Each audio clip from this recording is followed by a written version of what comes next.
الرحيم وقال الذين كفروا هل ندلكم على رجل ينبئكم إذا مزقتم كل ممزق۔ اور یہ کافر لوگ آپس میں کہتے ہیں کہ کیا ہم تم کو ایسا آدمی بتائیں جو کہ تم کو یہ عجیب خبر دیتا ہے، اذا مزقتم کل ممزق، کہ جب تم بالکل ریزہ ریزہ ہو جاؤ گے، انکم لفی خلق جدید، تو تمہیں دوبارہ نئے طریقے سے پیدا کیا جائے گا۔ افطرا علی اللہ کذبا ام بہ جنۃ، معلوم نہیں اس شخص نے خدا پر جھوٹ باندھا یا یہ مجنون ہے۔ بل الذین لا یؤمنون بالآخرۃ فی العذاب والضلال البعید، نہیں بلکہ جو لوگ آخرت پر یقین نہیں رکھتے وہی عذاب اور دور کی گمراہی میں مبتلا ہیں۔ افلم یروا الی ما بین ایدیہم، تو کیا انہوں نے نہیں دیکھا اپنے سامنے، وما خلفہم اور اپنے پیچھے، من السماء والارض آسمان اور زمین سے، ان نشاء نخسف اگر ہم چاہیں تو دھسا دیں، بہم الارض ان کو زمین میں، او نسقط علیہم کسفا من السماء یا ہم گرا دیں ان پر آسمان کا کوئی ٹکڑا۔ ان فی ذلک لآیۃ لکل عبد منیب، بے شک اس میں البتہ نشانی ہے ہر اس بندے کے لیے جو خدا کی طرف متوجہ ہونے والا ہو۔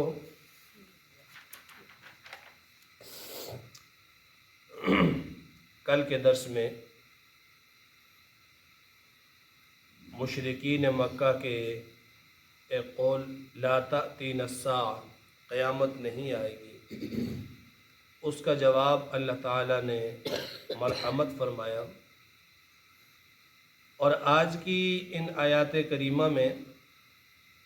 اللہ تعالیٰ نے مشرکین کا ایک اور غلط رویہ اور غلط لہجے کو ذکر فرمایا۔ فرمایا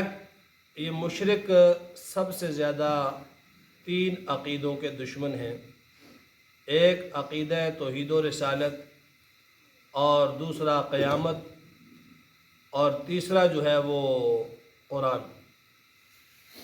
ان تینوں کی وہ اتنی مخالفت کرتے ہیں کہ بسا اوقات یہ لوگ استہزاء اور مذاق کا نشانہ بھی اسے بناتے ہیں۔ تو وہ آپس میں ایک دوسرے کے پاس بیٹھتے تو تمسخر، استہزاء اور طنز کے طور پر کہتے کہ کیا تمہیں ایسا بندہ نہ بتائیں جو یہ کہتا ہے کہ جب تم مر جاؤ گے، جب تم ریزہ ریزہ ہو جاؤ گے، جب تم پارا پارا ہو جاؤ گے تو تمہیں دوبارہ زندہ کیا جائے گا۔ حضور اکرم صلی اللہ علیہ وسلم کی یہ بات جو آپ صلی اللہ علیہ وسلم عقیدہ حیات بعد الممات کے متعلق سمجھاتے تھے،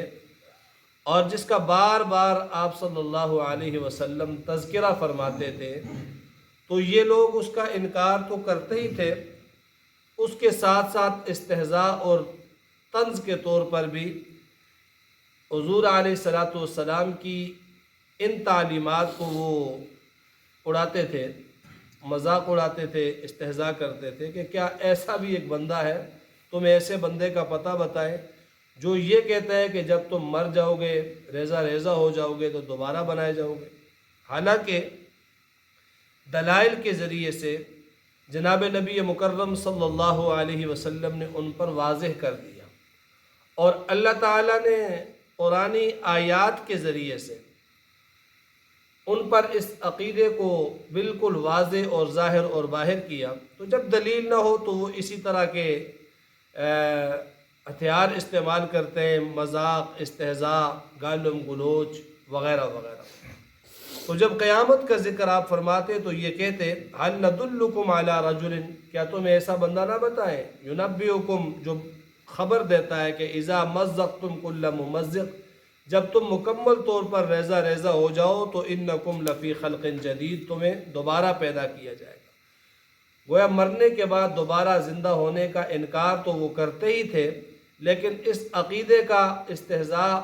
اور اس کا مذاق بھی اڑاتے تھے، اس وجہ سے تاکہ ایک مذاق بن جائے اور لوگ آپ کی طرف مائل نہ ہوں۔ حالانکہ انہیں معلوم تھا کہ حضور علیہ الصلاۃ والسلام نے جو بات بھی کہی وہ بغیر دلیل کے نہیں کہی ہے، اور ایسی دلیل جس کا ہمارے پاس کوئی جواب بھی نہیں ہے۔ اور پھر مزید کہتے کہ افطرا علی اللہ کذبا ام بہ جنہ، یہ شخص جو ہے وہ اللہ پر جھوٹ باندھتا ہے یا یہ پاگل ہو گیا ہے، بھلا مرنے کے بعد بھی کوئی دوبارہ زندہ ہوا ہے؟ ہڈیاں ریزہ ریزہ ہونے کے بعد دوبارہ کبھی جڑی ہیں، دوبارہ کبھی بنا ہے؟ تو وہ اس طریقے سے حضور علیہ الصلاۃ والسلام کا استہزاء اور مذاق اڑاتے۔ اللہ فرماتے ہیں کہ بل الذین لا یؤمنون بالآخرۃ فی العذاب والضلال البعید، ایسی بات نہیں بلکہ یہی لوگ جو آپ کا استہزاء کرتے ہیں، مذاق اڑاتے ہیں، یہی لوگ جو آخرت پر ایمان نہیں لاتے، یہ دور کی گمراہی میں پڑے ہوئے ہیں۔ ان کے پاس اپنی اس غلط بیانی پر کوئی دلیل نہیں ہے، اس لیے گمراہ یہی ہیں۔ فرمایا افلم یروا الی ما بین ایدیہم، کیا یہ لوگ دیکھتے نہیں ہیں اپنے سامنے، اپنے پیچھے، دائیں بائیں، آسمانوں میں اور زمینوں میں، ان سب چیزوں کو کیا یہ لوگ دیکھتے نہیں ہیں؟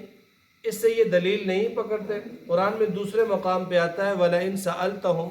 اگر آپ ان مشرکوں سے پوچھیں من خلق السماوات والارض، کس نے پیدا کیا آسمان کو اور زمینوں کو،